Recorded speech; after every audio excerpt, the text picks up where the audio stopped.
साहित्य सृजनी वार्षिक उत्सव पुस्तक उन्मोचन उत्सव अनुष्ठित। आज कटक खपुरिया स्थित ओया हॉल रे साहित्य सृजनी अनुष्ठान वार्षिक उत्सव अवसर में सांस्कृतिक कार्यक्रम कविता पाठ उत्सव पुस्तक उन्मोचन आनुष्ठानिक भाव अनुष्ठित हो जाए। कार्यक्रम में अतिथि भाव में श्रीजुक्त विजय मल्ल, श्रीमती गौरवप्रिया दास, श्रीजुक्त गगन बेउरा और श्रीजुक्त केशव चंद्र राउत जोगदे कार्यक्रम को आगे नहीं बेले साहित्य सृजनी दुर्लभ कुमार राउत, सुधांशु दंडपाट, शंभुनाथ महालिक और ज्योतिरंजन बारिक प्रमुख जोगदे कार्यक्रम को संपादन करते एवं विशिष्ट कवि मान द्वारा कविता पाठ कर आधुनिक पीढ़ीर पसंद बनाम साहित्य उपर अतिथि मान द्वारा आलोचना कर तत्सहित अतिथि मान करकमल गिरिजा पृष्टि रचित कविता संकलन प्रेम भली किछि और जुभ काल्पिक आलोकम नायकों गल्प संकलन ऑरेंज आइसक्रीम शुभ उन्मोचन होता। सर्वशेष शिवसुंदर धन्यवाद अर्पण करते। मो ना आलोक कुमार नायक। कौन कह ऑरेंज आइसक्रीम आम आइसक्रीम दुकान को गले सब आइसक्रीम गोटे पटे, ऑरेंज आइसक्रीम गोटे पटे। तार कारण खरा दिन आप जाइए सब आइसक्रीम खाइबे तार टेस्ट जहाँ से अनुसार प्राइस भी अधिक, किंतु ऑरेंज आइसक्रीम बहुत खूब सस्तार मिले आ खरा दिन ऑरेंज आइसक्रीम मजा ही स्वतंत्र।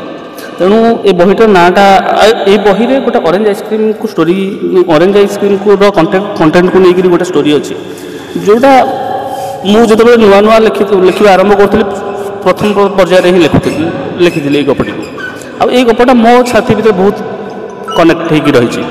तो बहीर टाइटल जो देली तो मुझे चिंता कली कि नहीं ऑरेंज आइसक्रीम देवी।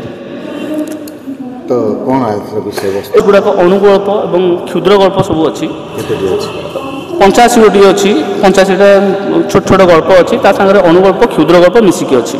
आटा देखापी गले यार प्रति कहानी कहानी कंटेंट सब निरा जहाँ मान से कहानी रे आपण निजक पाइबे आपण दैनंदिन जीवन में आम जहाँ सब घटना घटुची या नहीं बैकग्राउंड इंजीनियरिंग पढ़ी चाकरी बाकरी सब से फिल्ड ही रहा तो कौटी ना कौटी साहित्य संपूर्ण भाव दूरे गली। जो लॉकडाउन आसला से टाइम रे कोविड समय आसला से मो बापा देह खराब है ना मु स्वभाव माने फांका समय पाइले क्रिकेट खेलुवा पिला फिल्म देखा पसंद करुवा पिला क्रिकेट खेलवा सांग साथी बुलाबुली करवा ये सब मोर टाइम बीती जाए। मो तो कहानी जो फेसबुक नुआ नुआ मु लिखुली बहुत जन मत तार प्रशंसा करती से लिखती जोटा कि मोपाई गोटे प्रेरणा बोली मुझे कहीपरि। प्रकृत में से जो मैंने फेसबुक मत कमेंट दौले लाइक करुले प्रोत्साहन दौले से ही मो प्रकृत प्रेरणा मानिकर कविता मुखस्त करदी। मुख्यतः जो 90s जेनेरेशन जो मैंने 90 दशक जो मैंने जन्म होती 90 ରୁ 2000 दशक से समय बहुत कनेक्ट कर कहानी गुड़िक ता सहित अनेक भी गप अच्छी जो सब वर्गर लोक कहानी जी शीर्षक मुझे देखा कहि कहानी गुड़ा सब कंचा लंका झगड़ा साहित्य और समाज परस्पर जड़ित आवाहमान काल